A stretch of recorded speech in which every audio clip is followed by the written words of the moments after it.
because of the structural gaps in front of us, our brains are conditioned to, we need to solve for power, we need to solve for payments, we need to solve for logistics, we need to solve for mobility. So like we need to solve for day to day.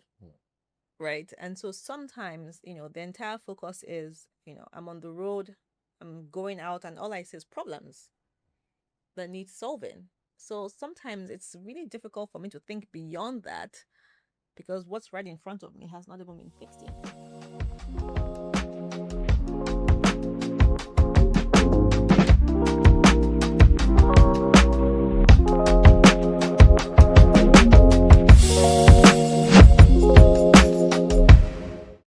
Hello, Toby.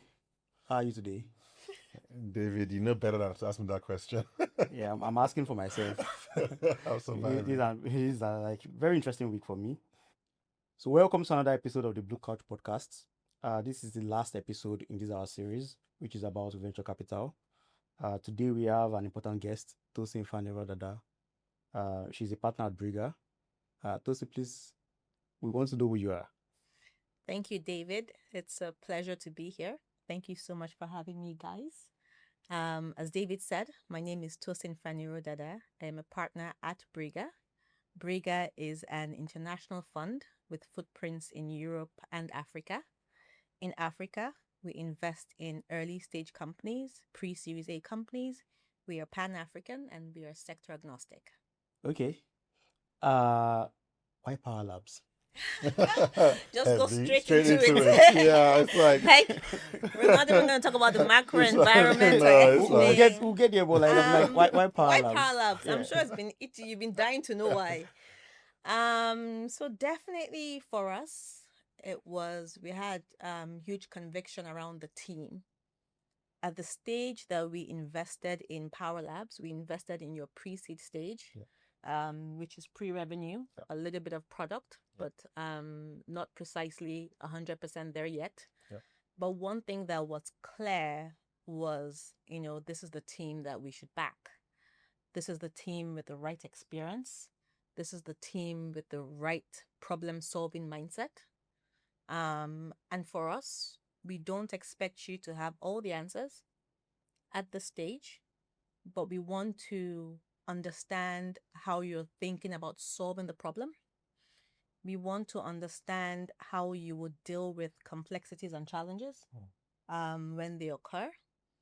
And for us also, like, how painful is the problem rather. And at the time that we invested in the pre-seed round, even now, as you know, that the diesel prices have, I don't even know what the price is now because I keep hearing Fun times. 1.7, 1.8. I don't know what the price is, but it's more than crazy. doubled. We know that energy power is a very important topic for businesses, for residents, for individuals, for everybody, for the economy at large. For us to leapfrog, to function, we need power. So I think, I'm really passionate about it. So no.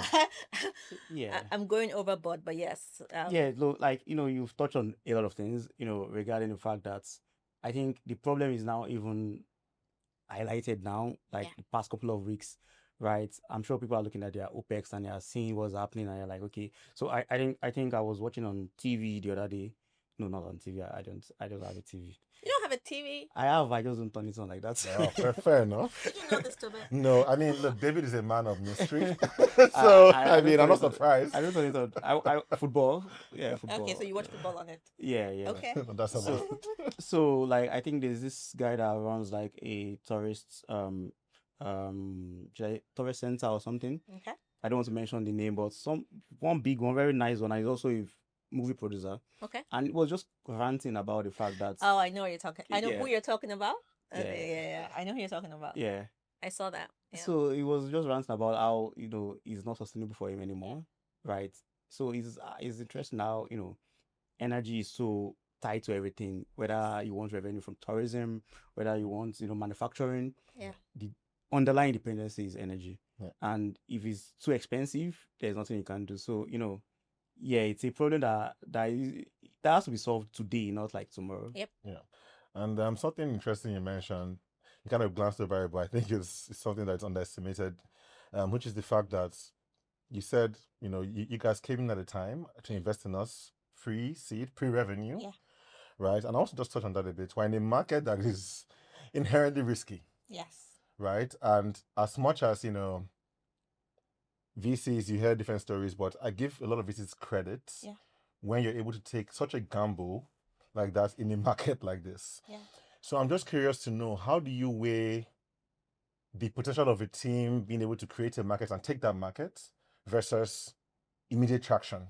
Like, I need to see revenue, right? Immediately. Yeah. Like, how do you weigh that and then make the decision to invest in a company? Yeah, no, very, very good question. So for us, the first thing is the team. It's always team, team, team. And we have this thing that we say at Breega, that we only invest in the top 1%. So you guys should be happy. Yeah. We only invest in the top 1%. And for us, that's important because, as I said, like, it's a complex problem. Yeah. It is a very challenging environment. We have, and I mean, when I mean environment, I mean Africa. Yeah. We have infrastructural gaps. We have so structural gaps, like infrastructure gaps. We have sometimes regulation complexities. Sometimes, we have low purchasing power. We have all these different challenges. But I also think that we produce the most resilient entrepreneurs, and a lot of these opportunities, a lot of these challenges and complexities allow for opportunities. Yeah. And, this is where you see different founders rise to the occasion and try and solve some of these problems. Yeah. So back to your question, one thing we were very clear about when we came into the market, that's the African market with our Africa fund, was that this was an early stage fund to invest in early stage companies. And for us, it meant writing some pre-seed checks. Yeah. And the way we would look at a pre-seed company is very different from how we would look at a seed company or even a Series A company if we're doing a follow-on. So with a pre-seed company, the team carries most of the weight. The team's experience, the team's dynamics. I mean, once I met both of you, I kind of fell in love with both of you because I really like the dynamics between both of you. Both of you have different skills, you have different strengths, but you complement each other in a really nice way. And that's one thing that we appreciated and we looked at. The second thing is, how painful is the problem? Yeah. And at the time, even today, tomorrow, it's still a very painful problem. Yeah. Energy cost is about 40% of a small business, or maybe even most businesses, OPEX in Nigeria today. When it comes to residents also suffer from high energy costs. Diesel is now more expensive. So you can't really produce if we don't figure out how to manage our energy expenses. Right. So that was one, that the problem was painful enough, or two rather, after the team. The third is, the market. And one thing I really liked about what you guys were doing differently, like I said, energy is a universal problem on the continent. But I also really liked the segment that you were targeting, or you are targeting still. I like the fact that the product was focused on 24/7 businesses, like data centers, like manufacturing plants that can't afford to turn the lights off, like hospitals. And also I liked the segment on retail chains as well. I thought that was very smart. And if you look at retail chains, we have a number of them. We have pharmacies that have multiple locations across different cities. And beyond pharmacies, we also have maybe chains of malls, etc. So I like the focus on the segment. Again, they were already some players in the market, but focusing on a different product, on a different market segment. And I think the last thing was just around the why now. And for us, the why now was clear because, again, at the time, what the data was showing was that energy cost was 40% of OPEX for most businesses, and for residents, I don't even know what it is because I don't even want to even think about. I don't want to think about what my diesel cost is. Yeah, it's actually crippling, to be honest. Like, I think it's interesting because since it became public about my work in this company, a lot of my friends, when I go to their house, like I start to hear stories that they didn't share before. Yeah. Because and it's just this is a side joke, but I the realized energy how shrink. much. Yeah. The what? Yeah, their energy shrink. Yes. Oh, I love That's that. a good one. I actually love that energy That's shrink. actually a very good one. And I think in Nigeria, there's a lot of things. There's a lot of packaging, and I didn't realize how much Yeah. a lot of people package their energy problem until they started sharing with me, and they're like, they have rules around. You can't just come to the house and turn on the AC. Like, you can't just do that. They have schedules around that. It's just, Yeah. it's so interesting, and you start hearing like, the pain around this is the why now is very Yeah, clear. I'll give an example. So since diesel cost rather went up. Yeah. I mean, I got an email. I know a few other people that got emails from like their like facility managers, if you live like in an estate, saying that, by the way, guys, Yeah. diesel has now doubled, so we're going to scale down the schedule will the change. schedule will Yes. change. Yeah. And I'm looking at my 1-year-old son, and I'm just like, you poor thing. Like, am I gonna allow you sleep in heat now? Like, but it's the real. reality. It's real, and, It's our and reality. it touches everyone. Yeah. Okay, Yeah, but so this week, I was coming back somewhere and I just parked and I'm like, no, I had to buy a rechargeable fan. Like, and I know when I explain the problem, some people look at me like, you don't even have a problem. Yeah. But it's still a problem for me. It's a problem for you. So- It's so- okay, David. It's so- it's a real problem. I don't think I can deal with not having. So usually I get 24 hours. Yeah. But lately, for the past 2 weeks, I've been getting like 19 hours. And the 19 hours, the 5 hours, that difference is in a very annoying time. They take it by like 7 p.m. So when I just get home, Yeah. like when I'm just getting home maybe by 6:30, maybe trying to make dinner or something, Yeah. they take the lights. And I'll bring it back like 12. So it's so annoying for me. And I'm like, And that's when you come back from work. Yeah. That's when you Yeah. want to like relax and enjoy being it's at basically home. like it's trying to cook me. So it's so bad. I was like, nah, I can't deal with this Yeah. 5 hours. So I had to like get. So what is you talked about markets, and there's this book I read a long time ago. Is it the Innovation Paradox? Everybody read that book. Yeah, Eddie Christensen. Yes, it's Yes, yes. no, but it's not Prosperity Paradox. Okay, the Innovation Paradox is Efosa Ojomo. No, Prosperity Paradox is Efosa. Okay, I'm talking about the initial one. Okay, no, Is it I read the Prosperity Is one. it Not the Innovator's Dilemma? Is that? No, I'm talking about the initial one. Is it the Innovator's Dilemma or something? Yeah, I think it might be that. But Yeah, the Oh, Christensen. the first one. The Yeah. first Yeah. Okay, yes. I I think don't so. remember the title. So Yes. I think it's maybe Innovator's Dilemma. Yeah, I think so. So there's this part about like efficiency innovations versus market creating innovations. So when you spoke about market, the problem, we know there's a market for it, right? Like, because everybody's, but sometimes the market is unstructured, or you don't even know it's not structured. Like, for example, sometimes lack of consumption does not mean there's no market. Yeah. Right. So think about GSM. I remember growing up and the Nitel thing, it was really, really interesting then until 2001 when GSM came. And all of a sudden, I don't think you can think of businesses in this age in Nigeria that is not tied to, what happened in 2001 with GSM. So if you think of most of the internet businesses that we have, is based off that decision, right? Yeah. So, but if you look at pre-2001, there was no market for e-commerce. There was nothing like that before. So my question is really around, sometimes you speak to a team, you are weighing like, okay, these people they are trying to attack a problem that it seems there's no consumption yet. Yeah. Right? It seems there's no, like, maybe is there potential for market creation versus immediate traction? Right? So when you're looking at some, like, you're speaking to a team and they are trying to solve a problem and it doesn't seem immediately, it's not apparent. I think for me, I feel those are some of the black swan type of companies where if everything is so obvious, then someone would have solved it. Yeah. That's what I usually think, that if a solution is so obvious, then why isn't someone else solving it? But sometimes maybe there are multiple things that should just happen, right? And sometimes also maybe the people that are already in that space, right, they might have other incentives that is preventing them from, trying to, I don't talk about a particular company where, something is your cash cow, and this other thing, creative destruction might actually, affect your cash cow. Yeah. But this could be a bigger market if you actually take this serious. Look at AI right now. Imagine you are still making IDs in today's world.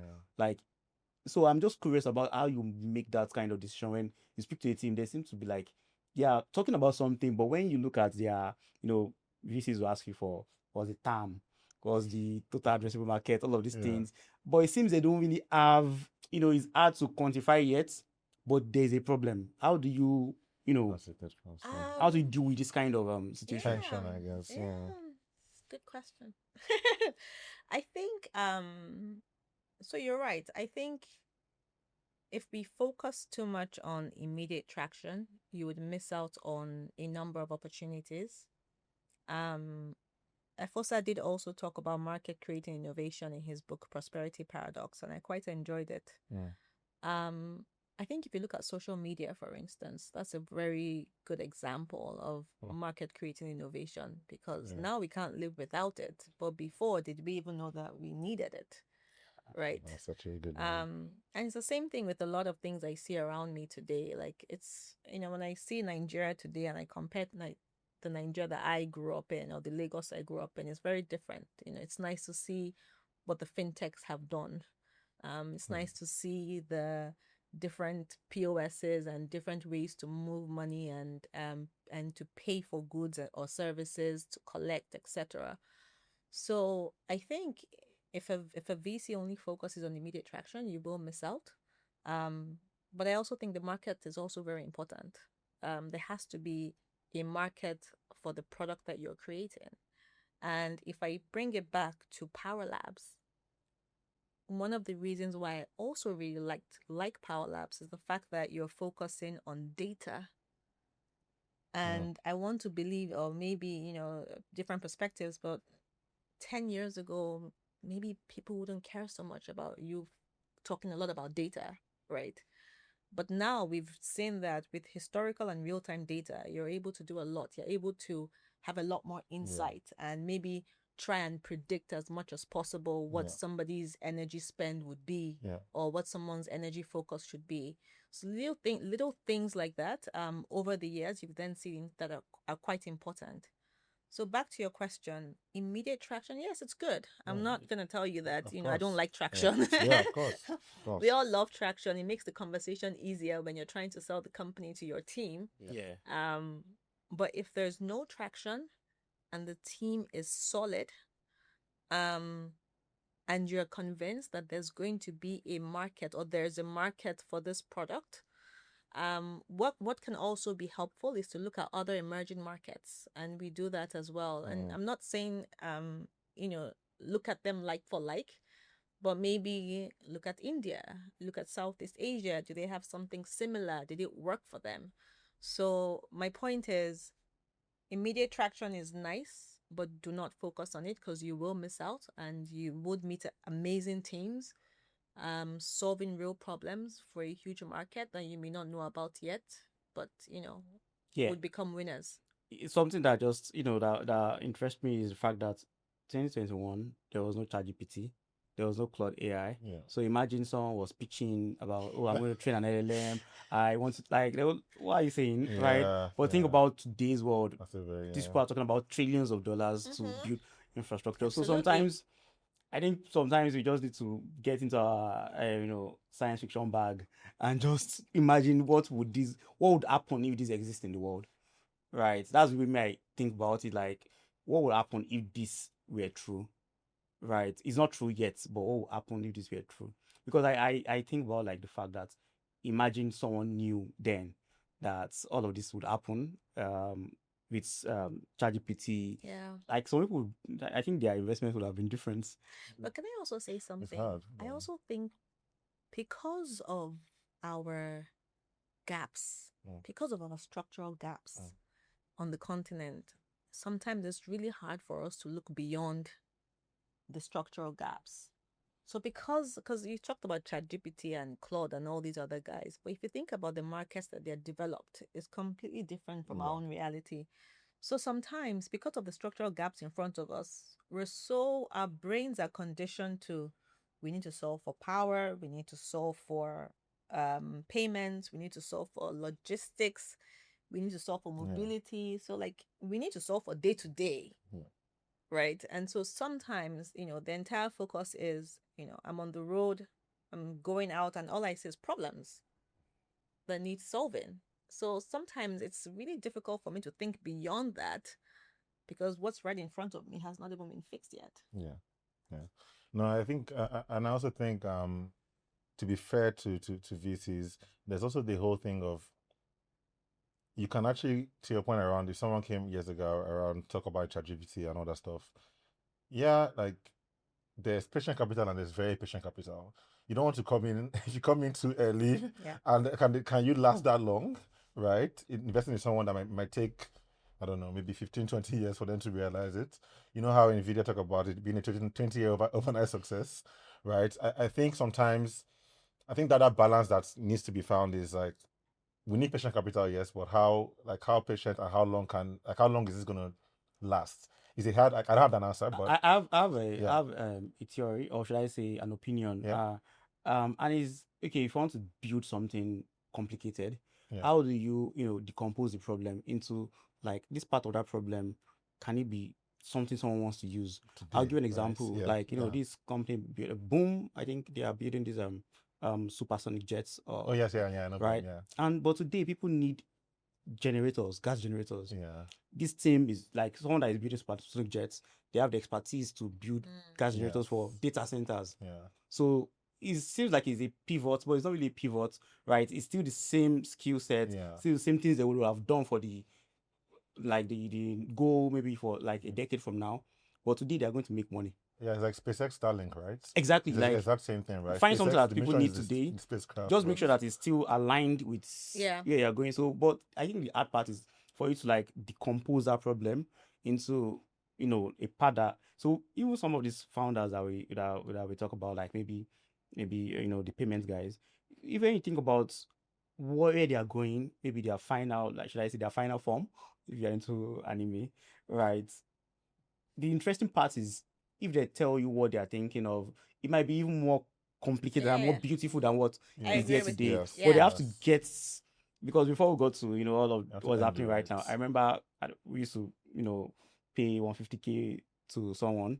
I don't want to mention names, but before you can actually like start receiving money on the internet, before you can get the API docs, and so your website, and some people changed it, 2015, 2016, a lot of things happened then. But if you look at between 2016, 2017, now people are layering on that, and these same companies are layering more services.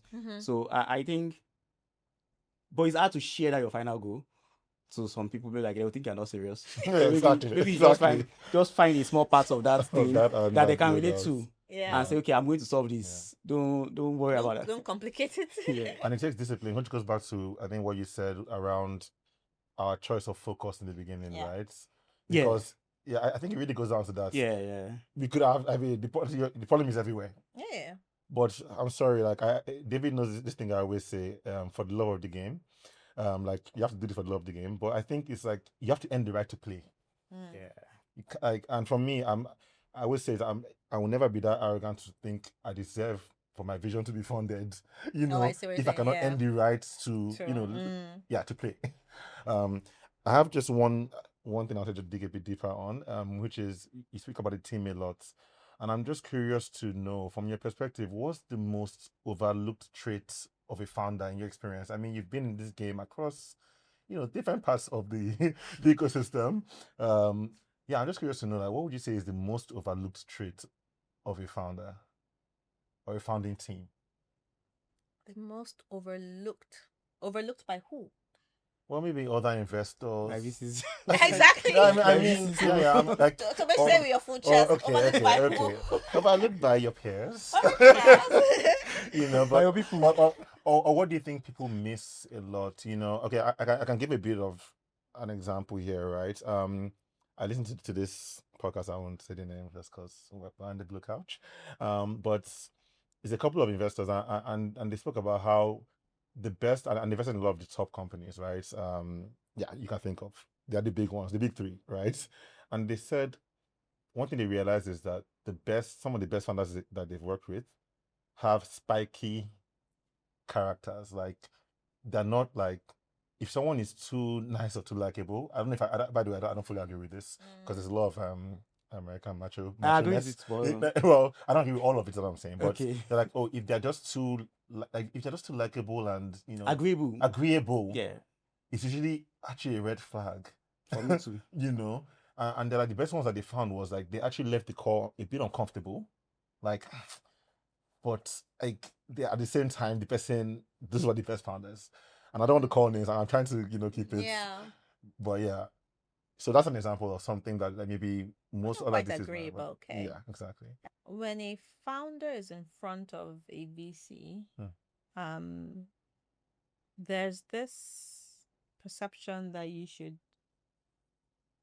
well, depends on who you're speaking with, to have everything figured out, to come up strong and charismatic and convincing, which you should, and you should tick all those boxes.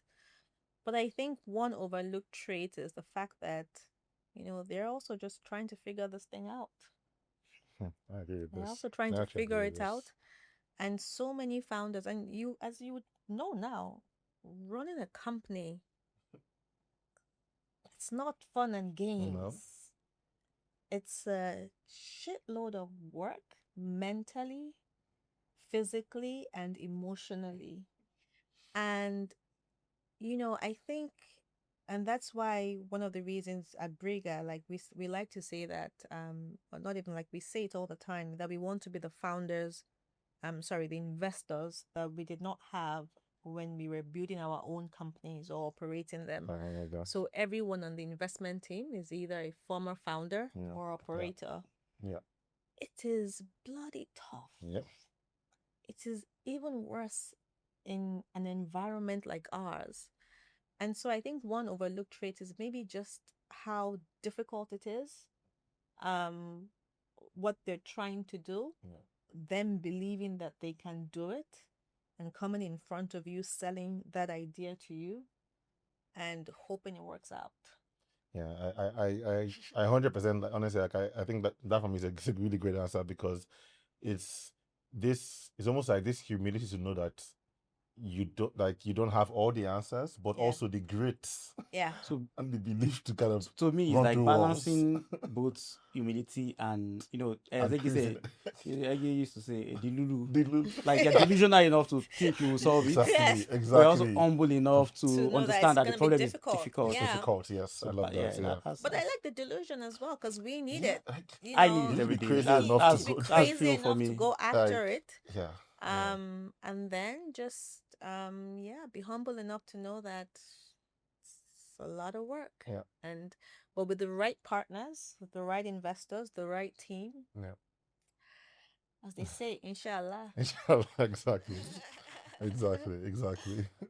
So my question is really around so investors often speak about risk adjusted returns, but in frontier markets like Nigeria, you mentioned some of it already. There are structural gaps already. There are, we don't sometimes, even if infrastructure is not there at all. So someone wants to do logistics, all of a sudden they are dealing with bad roads, dealing with things that they should not be dealing with if they were operating under. So for a company like Power Labs, for example, right, how do you quantify or adjust for this structural risk? Like Power Labs is trying to, sell enterprise tech, right?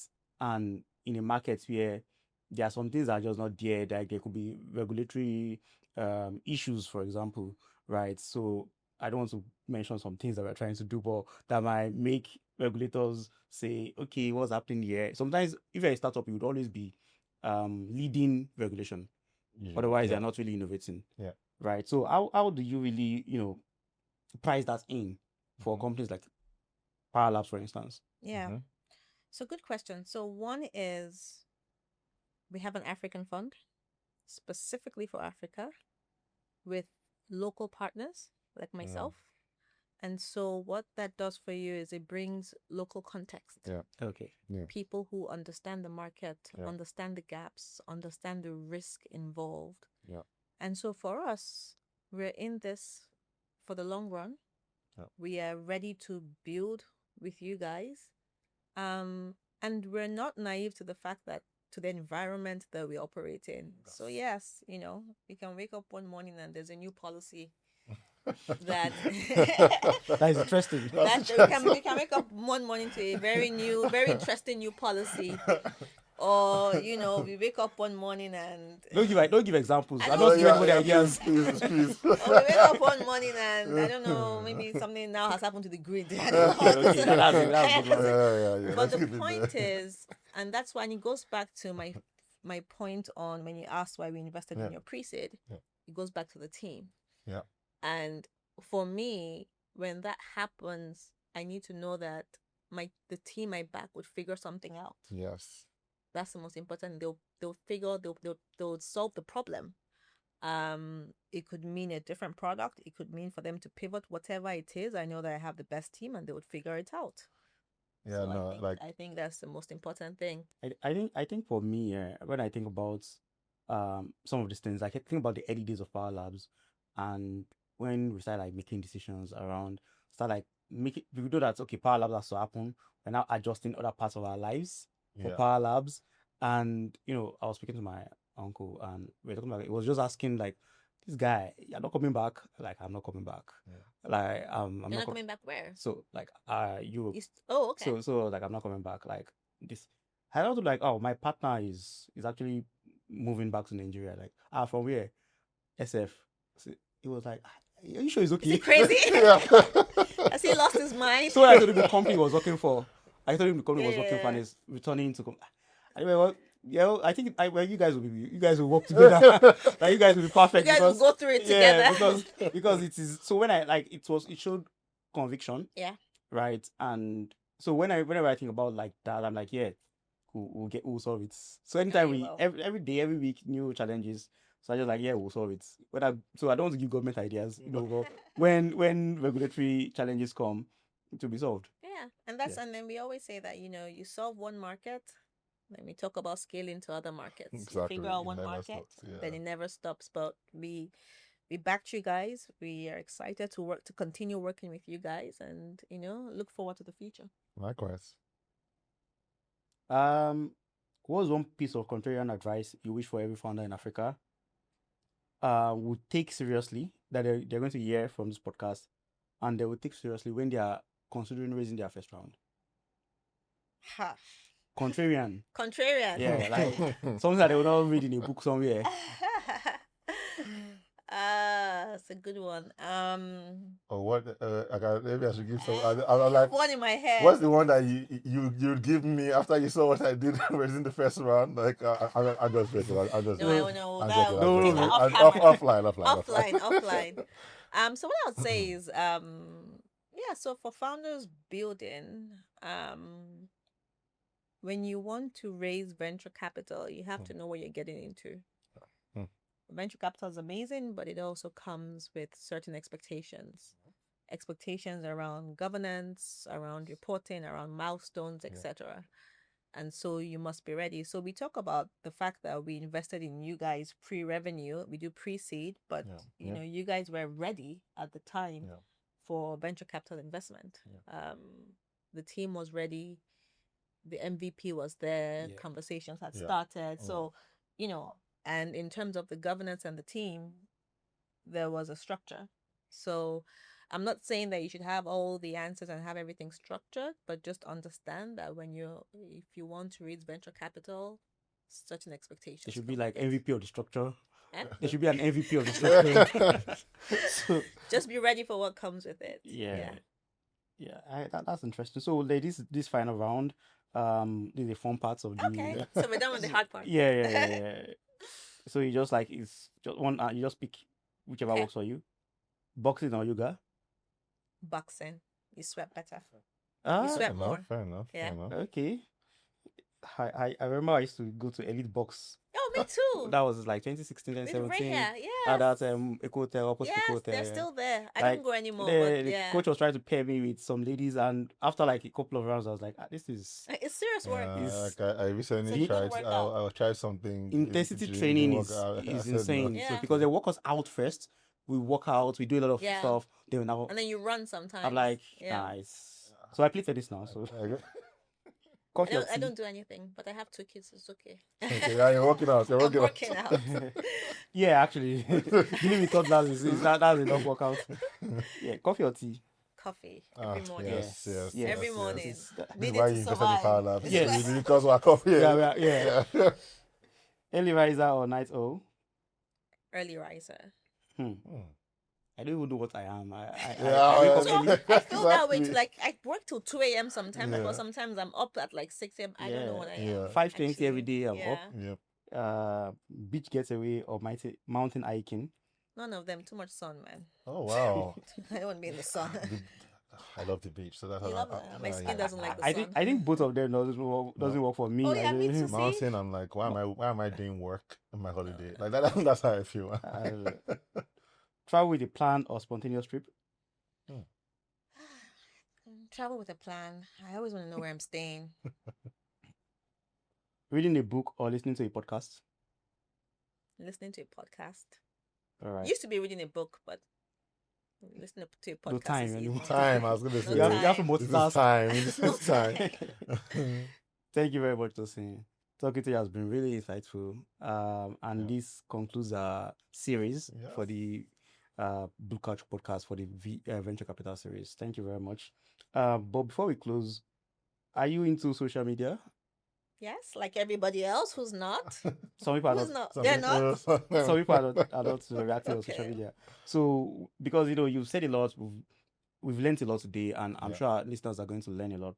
But where can they find you on social media to, I don't know, get more nuggets? Maybe you write on some platforms or I'd say LinkedIn. all right. LinkedIn, Tosin Faniro-Dada, my name. Okay, to You be can added find to me the show there. notes. All right, it will be added to the show notes. So that was Tosin Faniro-Dada on the Blue Couch podcast. If this conversation has resonated with you, please share with your friends, share with your colleagues, even your haters. Share with everyone. And you can find us on all audio streaming platforms, both Apple Podcasts. We are also on which other? Spotify and YouTube. Thank you very much. And also don't forget to follow us on LinkedIn and X. That's at Power Labs HQ. Thank you very much. See you next time. Thank you, Tosin. Thank you guys. It was fun.